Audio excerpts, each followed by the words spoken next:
অবশেষে দেশের স্মরণকালের মূল্যস্ফীতির কথা স্বীকার করলেন প্রেসিডেন্ট ডোনাল্ড ট্রাম্প। তবে এর জন্য তিনি দায় চাপিয়েছেন বাইডেন প্রশাসনের উপর। রবিবার হোয়াইট হাউসে হানুকা ও ক্রিসমাস উৎসব ঘিরে আয়োজিত অনুষ্ঠানে ট্রাম্প বলেন, নিত্যপণ্যের দাম কমিয়ে আনার চেষ্টা করছে তার প্রশাসন। সেই সাথে তিনি দাবি করেন, দীর্ঘদিন পর দেশে মূল্যস্ফীতির চেয়ে মজুরি বেড়েছে।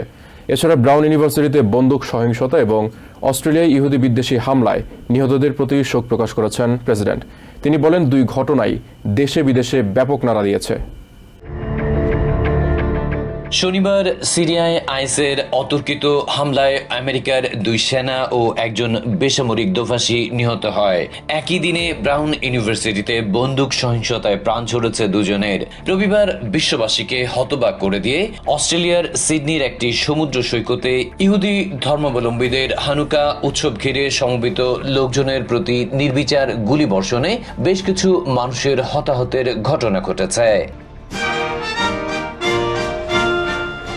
যে কারণে রবিবার হোয়াইট হাউসে ক্রিসমাস ও হানুকা ঘিরে অনুষ্ঠান আয়োজন করলেও তাতে শুরুতেই শোকের আবহ দেখা দেয়। তাই তো প্রেসিডেন্ট ডোনাল্ড ট্রাম্প ব্রাউন ইউনিভার্সিটিতে বন্দুক সহিংসতা এবং অস্ট্রেলিয়ায় ইহুদি বিদ্বেষী হামলায় নিহতদের প্রতি শোক প্রকাশ করেন।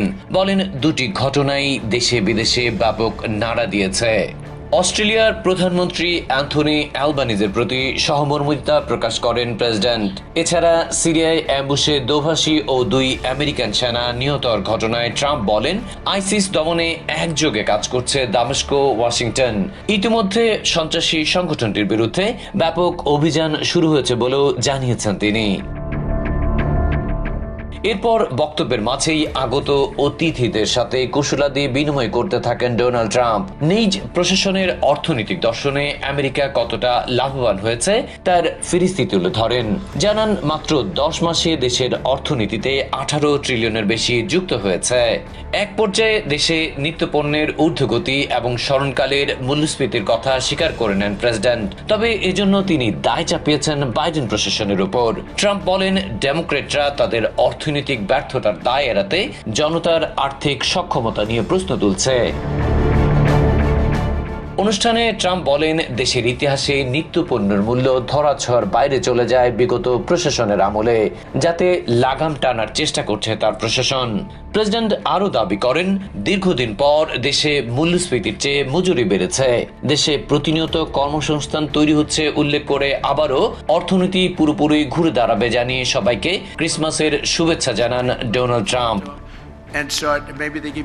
Adib Mohammad, TVN 24 news desk.